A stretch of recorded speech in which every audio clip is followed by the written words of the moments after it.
Hello guys, I need to introduce myself again. You already know my name, JJ Omojuwa. Today I have a very important guest. Important not because he's a celebrity, important not because he's a big man or he's so powerful or he's so rich. Important because he actually gets the job done, not just for one country or two or three or four or five. If I started to do that, I would count to 54, 55, including what is now called the sixth region, the African diaspora. I have before me today Ibraheem Sanusi, who works with the African Union, but even more importantly, he works for the African people, especially the women and the youth, who more often than not are hardly represented, if represented at all.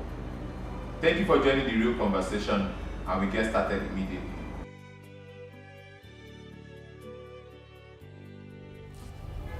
Ibrahim, in my opinion, you do one of the most important jobs on the continent. And this is not just because you work for the African Union, but because of the impact of your work. You make people come together. Yes, it looks like they're having conversations and people say talk. I believe in talk. But beyond that, you actually make them go to create things together and create change across the continent. How did this start for you? I think it started more from my experiences growing up. I look around me and I see a lot of young people like myself who have a very great zeal and passion for contributing to the society, seeing the help in your society, try to feel it and all of that. So right from high school, secondary school, as we call it in Nigeria, and university and all of that, I've always lent myself to efforts that contribute to addressing some kind of change in our immediate environment. And when the opportunity came with the African Union, I figured it was a bigger platform to do that on a larger scale, and that led us to creating what has now become the African phenomenon called the Digitrends. The idea of the Digitrends in itself is to track democratic governance trends on the continent. But we have become more famous for the work that we do with the youth, with Digitrends, which is because for us we felt that if you're talking about democratic governance trends on the continent, over the last 10 years that we've had the African Charter on Democracy, Elections and Governance, we've seen tremendous role played by young people in advancing democracy on the continent, in actually determining the trajectory of democratization in Africa. So for us, it became an opportunity to use these young people, to profile these young people, to identify them, to celebrate them, but also create interlinkages between them. Because, and amongst a lot of them, because you see, what we see oftentimes is that we all have what we do in our own small spaces. What we don't see is that connection. So for me, I felt that the AU provides a platform to connect the dots, from the north, from the south, from the southern part of the continent, from the west to the central. And that was the reason, that was the motivation for starting the youth program of the Digitrends. And it's also a mathematical thing. If we want to see a real change on the continent, and we're talking of rapid transformation, you have to look at the Pareto principle, the 20% that gives you the 80% result. If you have 70% of your population as young people, the young people in any case who will be responsible biologically for the sustenance of whatever investment we're making today in democracy and governance, then it just makes sense that you involve them early enough. They learn the ropes, they understand it, they learn by doing. One of the tragedies of the continent is that most of the people who have come to leadership never really trained for leadership. They've happened on the stage, what we call accidental leadership. There's never been any deliberate attempt. So we thought that it was important to also use the Digitrends as a platform to deliberately recruit the leaders of tomorrow who already have an understanding of where we're going. The thing is, you're so passionate about what you do, you could not even speak to me about yourself. Because the question was about you, but you ended up speaking about this thing you're so passionate about. Beyond the objectives that the AU wants to achieve, why do you personally do this thing? I think personally I do it, I don't want to say hi. I mean, we have an entire team at the African Governance Architecture Secretariat that does this. my own personal motivation comes from the fact that if we want to make change, we have to be the change. Mahatma Gandhi, be the change you want to see in the world. I always use this analogy. When I got to the AU 4 years ago, I had this big dream of changing the world. By last year, I have reached the realization that you can only change yourself, and hoping that the people you work with or the other individuals also change themselves, and then we see the ripple effect. What we do most times is that we often, as individuals, we externalize change. We believe that change has to happen somewhere else, but rather it has to start with us. So I felt that I should be the change I wanted to see, and the only way I could contribute was to use the platform that I had to do this. Now, how did I get to this? I used to work for the African Leadership Forum in Nigeria. My boss was invited by the AU to a meeting. Now, this is a veteran of the African democratic process and everything. So it was just a joke in the office, and I was like, I like Ibraheem. You were still young, you like to speak English and all of it. The AU has invited me for this meeting, you go. So I went for the meeting, and I was sitting there. It was the first annual high-level dialogue on democracy, human rights, and governance. I was sitting at the corner in the hall and just tweeting my reflections about what was being said at the meeting. And incidentally, the individual who later became my boss, Dr. George Bukundi, actually was seeing the tweets. And I ran into him on my way to lunch on the lift. And he asked me if I was the one tweeting, and I said yes. And he said, well, I like what you're writing, and I'm forming a team at the AU. Would you like to join? Just like that. And I joked and I said, oh, is that how people get jobs at the AU? Oh, wow. So I told him, well, I would have to check with my boss, my organization, that, well, it will be something I'm open to, and the rest they say now is history. 6 months later, I was at the AU. It's amazing because, I can't just describe how this makes me feel, that somebody attended the conference, you were tweeting, and now you have become the person that organizes those sort of meetings. Yeah. What I would like to ask now is, between when the DigiTrends conversation started and now, what are certain things that you've seen in terms of real change? Maybe you could give examples of individual countries and across the continent generally. One of my greatest joy with this over the last few years, 5 years actually, started in 2013, is that we've seen a lot of cross-regional collaboration amongst individuals, but also organizations. I use very few examples. In 2014, we had a video competition on DigiTrends, and we were asking people to share their reflections on the culture of peace and democracy. The winner of that was Nerima Wako at the time. Nerima Wako was in Kenya. In Kenya, a journalist out of school at the time, just out of school. She graduated from the university at the time, and she attended, and we awarded her as the prize winner in Nairobi. From that meeting, our colleagues from Amplified Radio in Nigeria got her on as their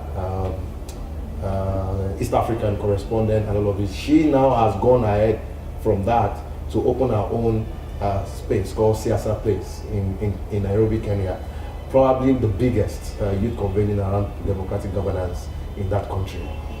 I'll give you another example. Youth Lab in South Africa. Tessa Jones attended an intergenerational dialogue that were put together between young people and parliamentarians at the AU Pan-African Parliament. I sat in the meeting, I'm listening to her, and I felt, oh, this is a very smart young lady, and then we had a conversation afterwards.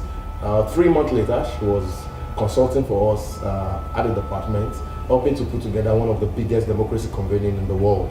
It's the International Idea Democracy Workshop. So she came for 3 months and everything, and the interesting thing is that when Tessa got back to South Africa, she changed the entire focus of the program of Youth Lab to begin to address issues around democracy and governance. So the last elections in South Africa, they were the ones breaking down the manifesto, 2 infographics to get people understand what Party A is providing, Party B. And the interesting story about that is I always rave in the office about budgets. You know, I used to talk about budget Sheung, Nigeria. Yeah, Sheung from Nigeria. Sheung only be there from Nigeria's outfit. They said that budgets, you know, this is what they do, you know, break it down. And they learned from that. They moved on actually from that now to do a whole lot of things. You know, I give you another example. You know, when we started in 2013, our idea was to, you know, create a melting pot, you know, for all young people from all over, even the diaspora, who are doing brilliant work and are willing to contribute to the continent in a larger way. The only way to do that is create that interlinkage, but then give them a big platform like now. In 2015, we had the 2015 edition of the DigiTrends, and it was focused on equal participation of young people in political parties. And there was a decision at the time that we should create some kind of a continental advocacy on removing barriers for young people to participate in the electoral process. YAIGA in Nigeria, they attended the meeting. Samson Itodo and a couple of other colleagues from YAIGA, they took part in that meeting. And when they got back to Nigeria, they started a campaign called the Not Too Young to Run. The Not Too Young to Run today has become a global campaign endorsed by the UN and just recently endorsed by the AU and ECOWAS. So for us, what we're seeing are real concrete change, you know, because with Not Too Young to Run, you have a reduction in the age of participation in the electoral process. Even the Not Too Young to Run that is not officially launched in Gambia saw a lot of people on the tag of Not Too Young to Run running for the parliament in that country. I mean, and you see a lot of change happening. For me, every time I wake up and we reflect as a team with my colleagues, the brilliant folks that I work with at the AU, it is those impacts, you know, those individual powerful stories of people who wouldn't have met if we didn't have DigiTrends annual meeting. Maybe they would have met in some other instances, you know, but at least you're culturing a space for those things to happen. Yes, that meeting.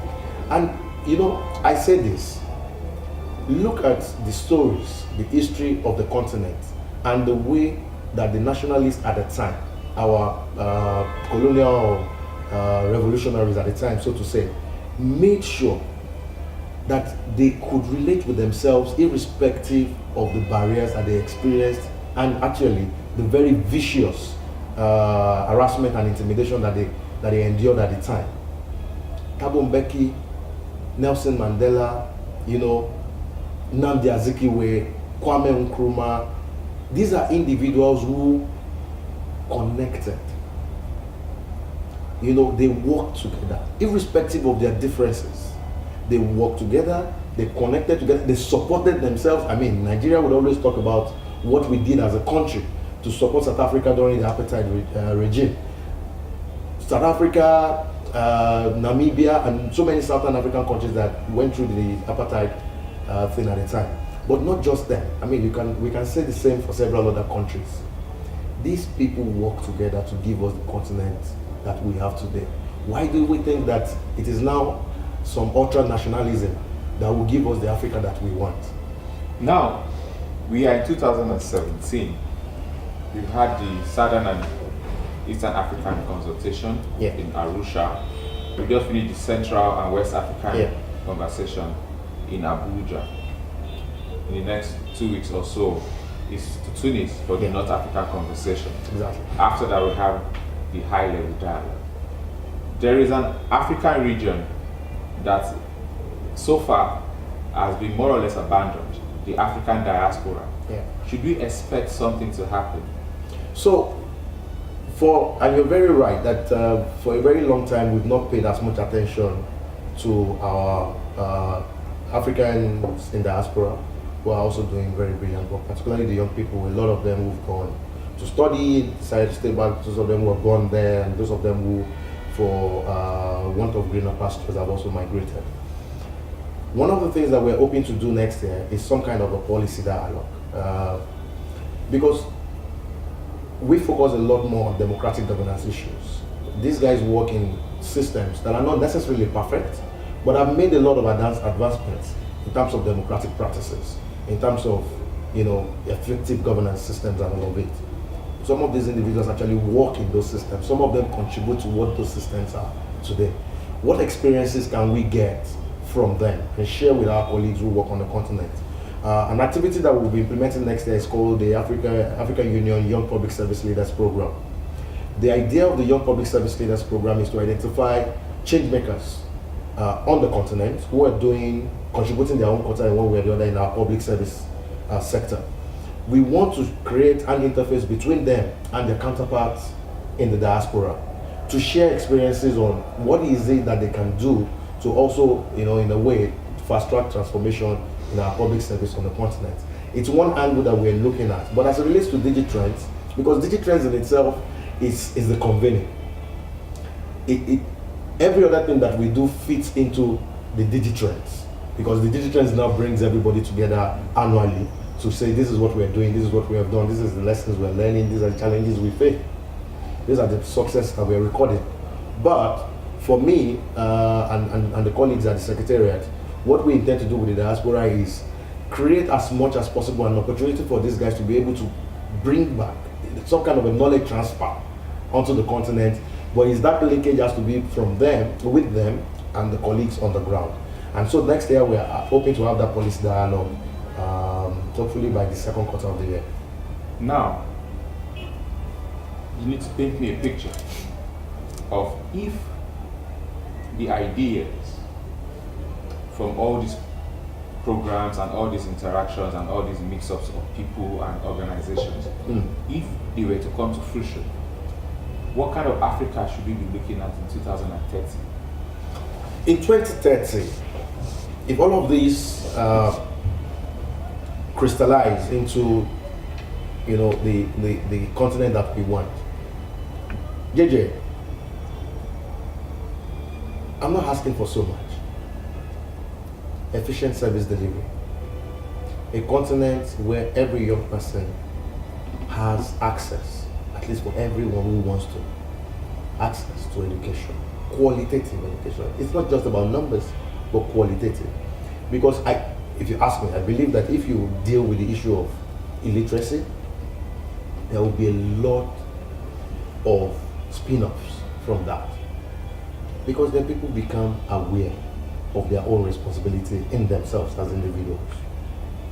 They understand that they have to engage the governance system.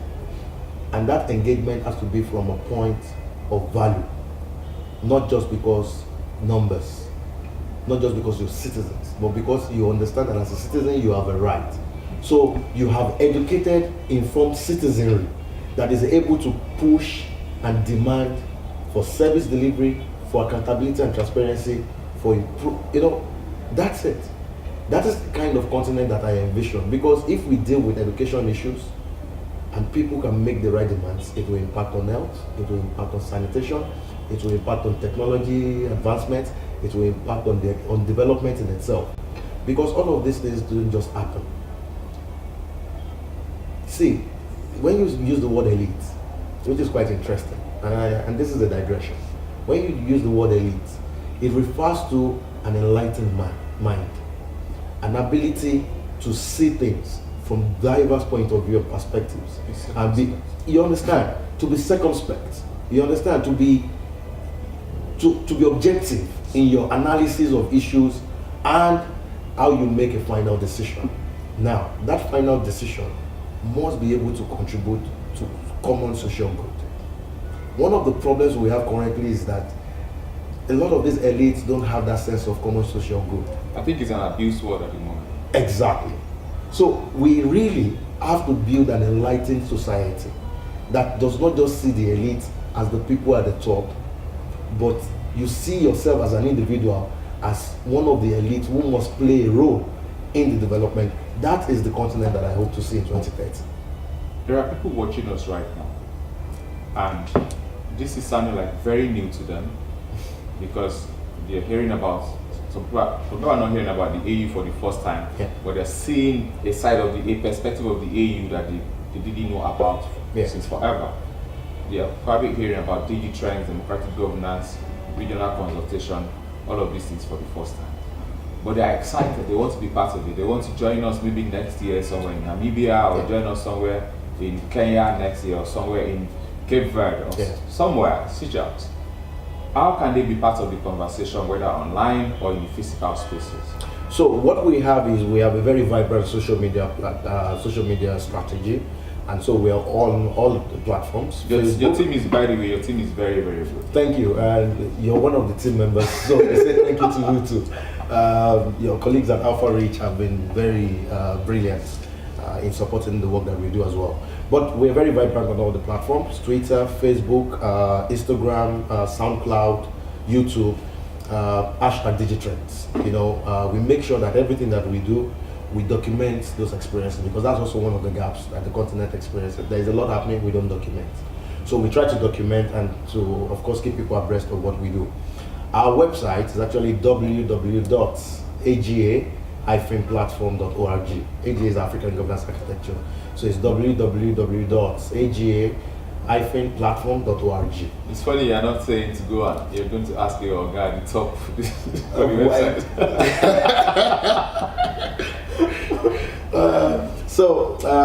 The website is also updated on a daily basis from time to time. Can people contribute to the content on the website? Yes, actually we've just upgraded the website now to make it more interactive.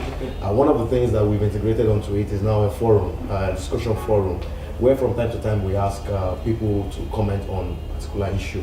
We also profile initiatives on it. We have 5 brilliant initiatives on it at the moment from various parts of the continent, and we encourage people to comment on those initiatives so that they also learn from it, but also advise the initiators of those programs.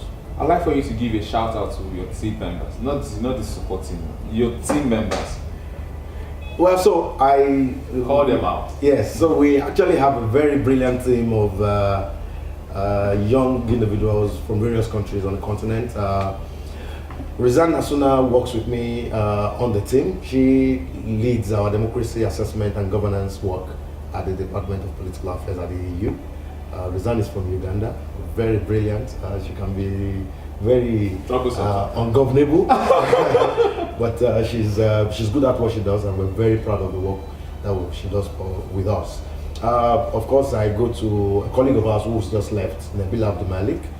She just resigned a few days ago to pursue personal interest in photography and creative arts generally. But she's been very instrumental to the work that we've done in our knowledge management, our Digitrends debates, our palm tree circle dialogues, and a lot of that. I'd also like to recognize a very good colleague, Magda Sema. Magda is from Ethiopia. Nabila is Ethiopian as well.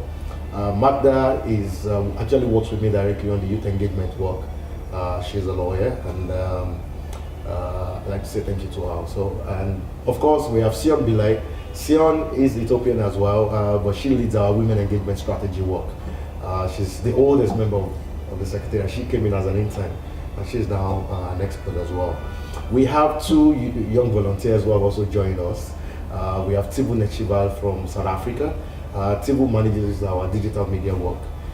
Smart young man, smart, young, brilliant, witty, charming young man, and he's the second man in the team with me, so he's now taken over my monopoly, or broken it, so to say. And lastly is Ajar Azoz. Ajar is from Egypt. She joined us also recently, and the idea, of course, is also to get our colleagues from North Africa into the fold of the work that we do. Thank you very, very much, Ibrahim. This could go on forever, because I know there's a lot you want to say and there's a lot I want to ask, but I'm sure guys can go to the website and also follow you on social media. They can see that on the screen. Thank you very, very much. Thank you very much, Jeff. Happy to be here. Thank you so much.